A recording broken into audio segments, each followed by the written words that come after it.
Well, good day to you. It is June the 16th, and it happens to be Father's Day. So from one father to another, if you are a dad and you're listening to this, I hope you have a great day today. Hopefully today makes up for the other days of the year where you're perhaps doing a lot for your family and not being recognized. Unfortunately, it's not celebrated like Mother's Day is, but I don't think it should. But because I think mothers do way more than fathers do. But fathers have a role to play in the family, and they're not always appreciated in that way. So hopefully you will. Now, if you are new to this channel, my name is Gary Willing. It doesn't matter whether you're a father or not. I welcome you to this channel.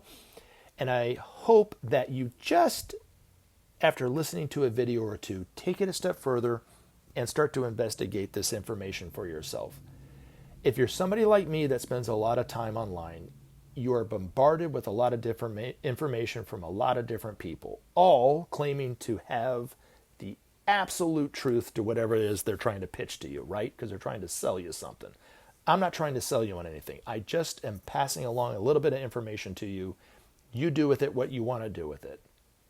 Now, I do think that the best thing to do is to investigate it for yourself.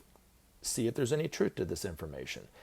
And the best way to do that is to check out some of the websites that I've provided links for in the description portion of these videos. So if you are somebody who's totally new to this information and want to see if there's any truth to it, if you go to the Share International site, link is at the very top, you can get really good background information about Maitreya and the Masters of Wisdom by just checking that out.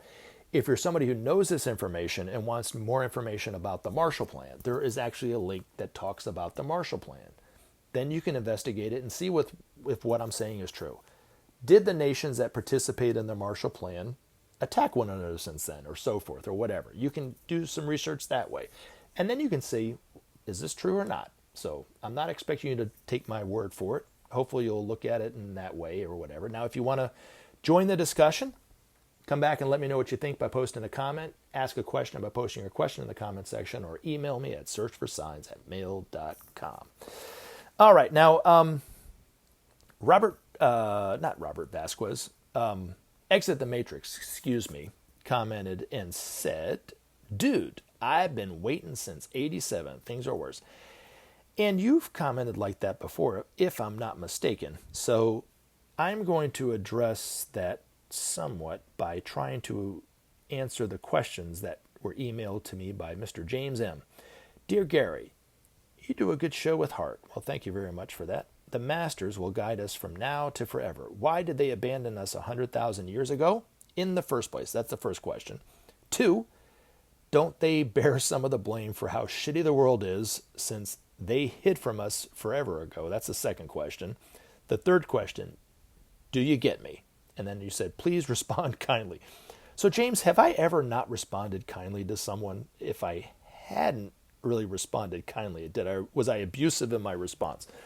If I'm tough on somebody, it's because I want them to see, perhaps, have a different perspective on something, whether it's their view of God or perhaps their view of Maitreya or something like that. But I don't think I've been abusive to anybody. Hopefully I've been kind in my answers. But anyway, to answer your third question first, do you get me? Yes, I do, James. I understand where you're coming from. I actually even understand where Exit the Matrix is coming from. Now, what happened 100,000 years ago? I can't give you any historical evidence to it. I'm only going by what is written down in the Ageless Wisdom Teachings. I don't have any cell phone videos of what happened, and to be honest with you, Gary wasn't there, so I don't have any firsthand accounts of it. But according to the masters, 100,000 years ago, or prior to 100,000 years ago, there was a great civilization called Atlantis. Now, a lot of people have heard about Atlantis, but most of us have heard about it in a very vague and kind of mythical way, not understanding that it actually did exist and what was going on at that time. Now, during the time of Atlantis, which lasted for a long time, the masters were known for who they were. They were directing humanity, teaching humanity directly, known for who they were, respected perhaps by most of humanity, but humanity wasn't really advanced at the time.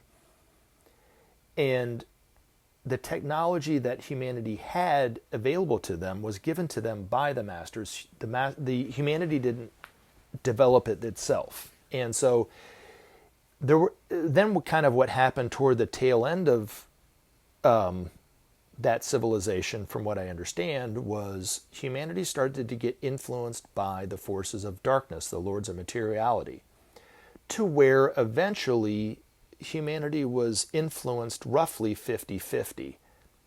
Now, I don't know if that means that there were 50% of the people were influenced by the forces of darkness and 50% of the people were influenced by the forces of light, or all of humanity was influenced 50-50 by both groups. I don't know. I'm assuming it's the latter, but I don't know. And I'm sure that the masters were warning humanity, if you continue doing what you're doing, X is going to happen. And X did happen, which was the destruction of the continent of Atlantis. Now, it was so bad, the materialism of Atlantis was so bad at the time that even under the last breath of people, when they were dying, they were still contemplating and scheming about how to gain more material wealth. That's how bad it was. It's supposedly more materialistic than it even is today, which is pretty bad today. Losing all sight of really who and what they were as divine people, they became infatuated with material wealth. Now, it didn't mean that the masters abandoned us. It just meant that there was a stalemate between the lords of materiality and the forces of darkness and the masters of wisdom. There was a stalemate, and they agreed to remove themselves from guiding humanity directly or influencing humanity directly, both groups. And so therefore they left and went into these very remote parts of the world. Now, it didn't mean that they abandoned humanity, because they still guided and stimulated and directed humanity, but indirectly in a way.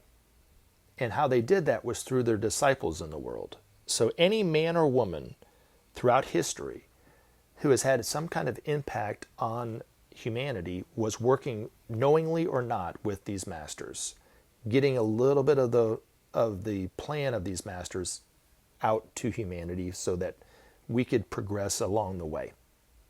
Now, humanity fell, and we had to kind of start over again in a way, to where we are working our way back.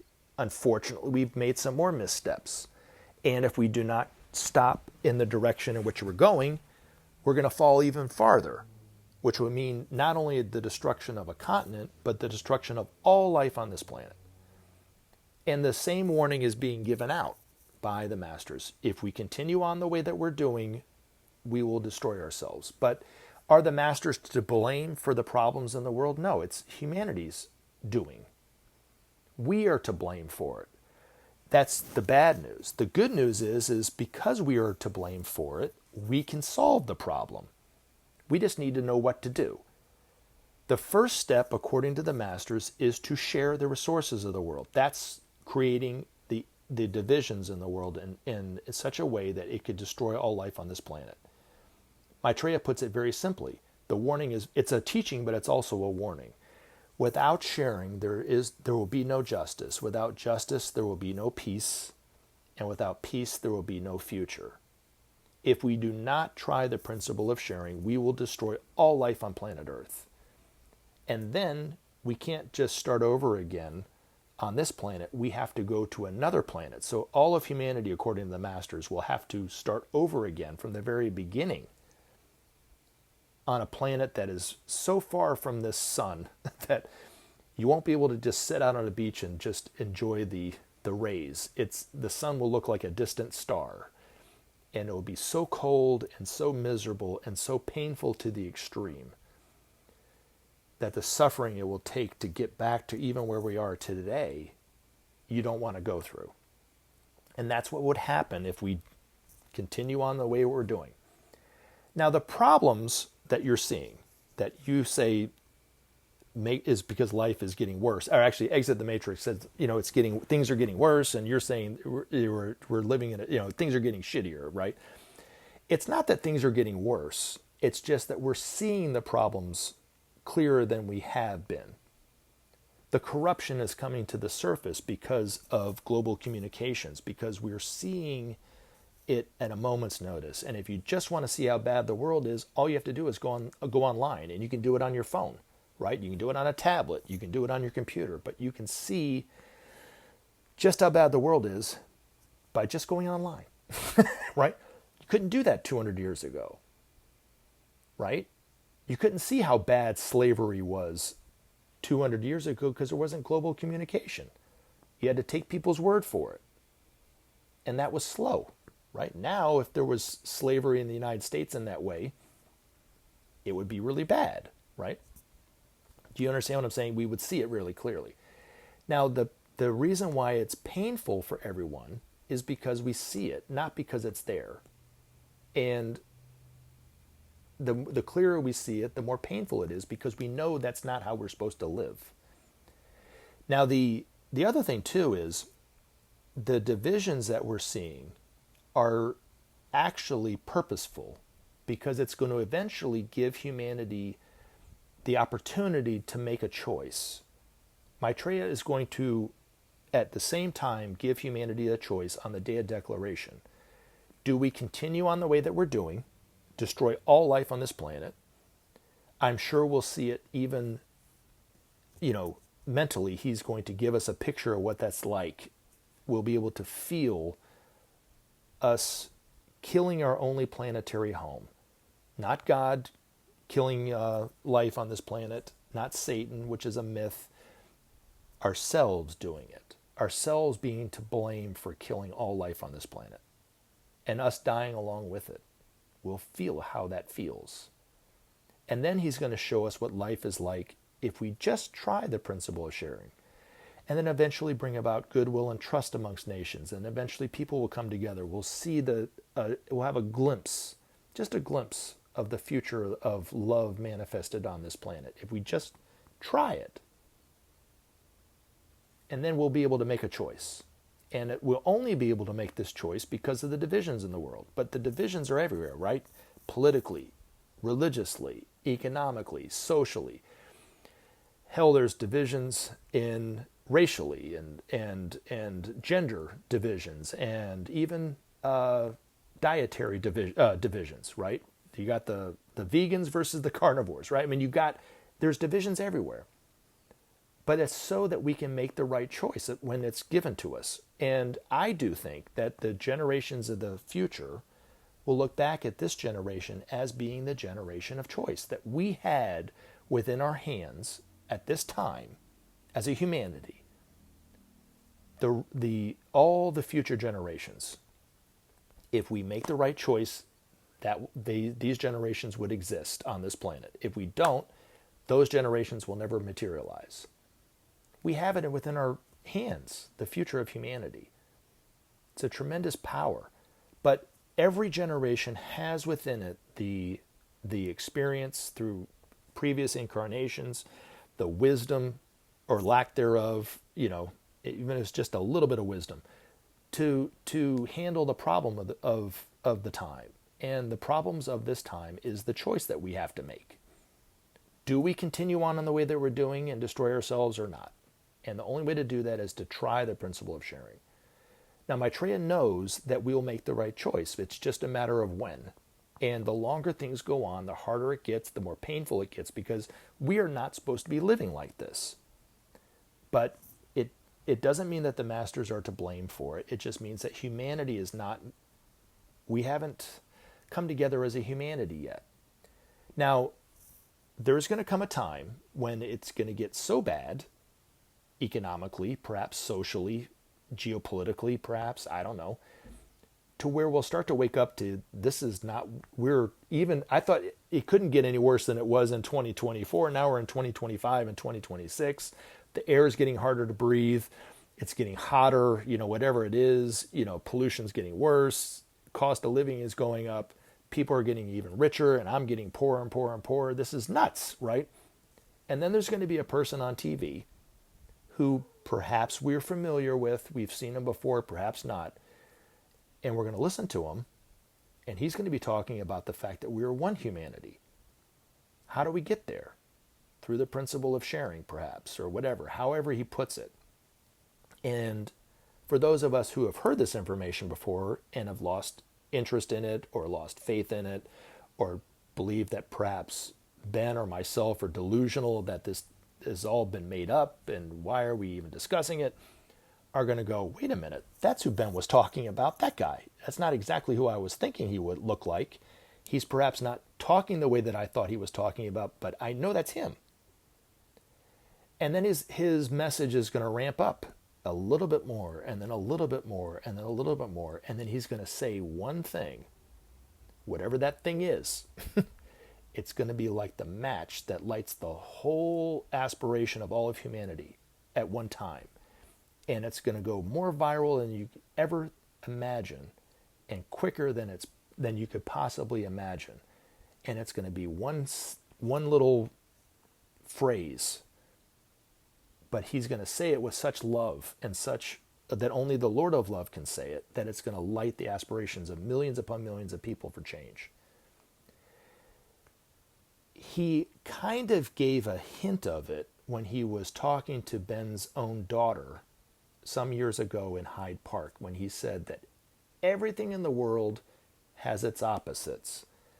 So just because you're having a bad time or a bad year this year, who's to say next year won't be the best year of your life? It's going to happen that quickly. The divisions, we're going to come together in a way as a humanity, perhaps within a year or two, from how divided it is, from what we're about to go into, from what we're about to experience with Maitreya teaching humanity, is going to happen that quickly.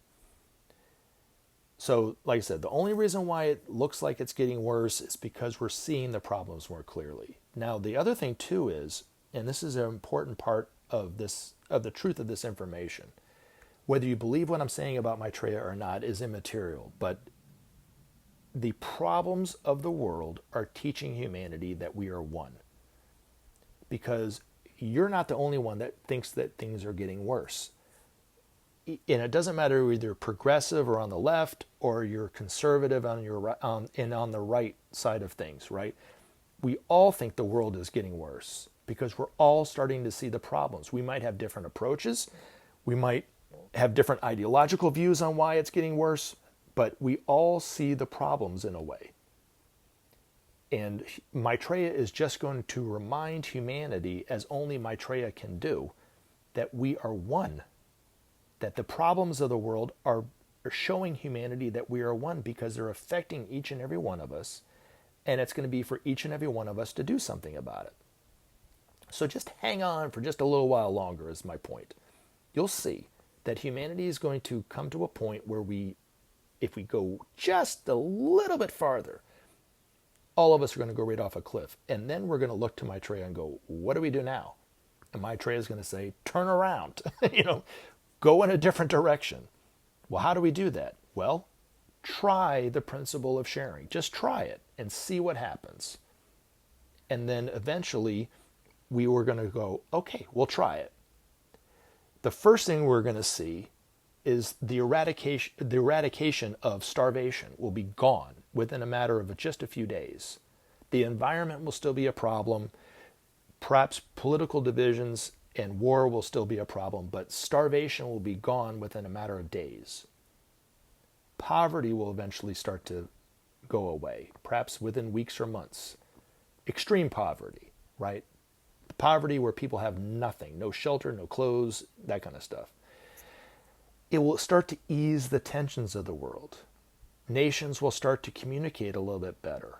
And then Maitreya is going to say, now we need to look at the environment.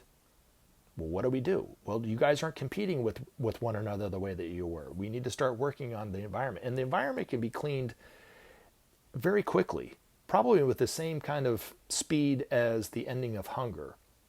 Once we get that done, then we'll start to deal with the next problem and the next problem and the next problem. But humanity has within it the capability of solving the problems. We just have to work together. Again, it starts with the principle of sharing. I love you guys. Thank you very much for the questions and the comments. You guys have a great day. And like I said to the fathers out there, have a great Father's Day. Talk to you guys soon. Remember to take action and help SOP save our planet. Thanks for listening, and we look forward to talking to you again in future videos.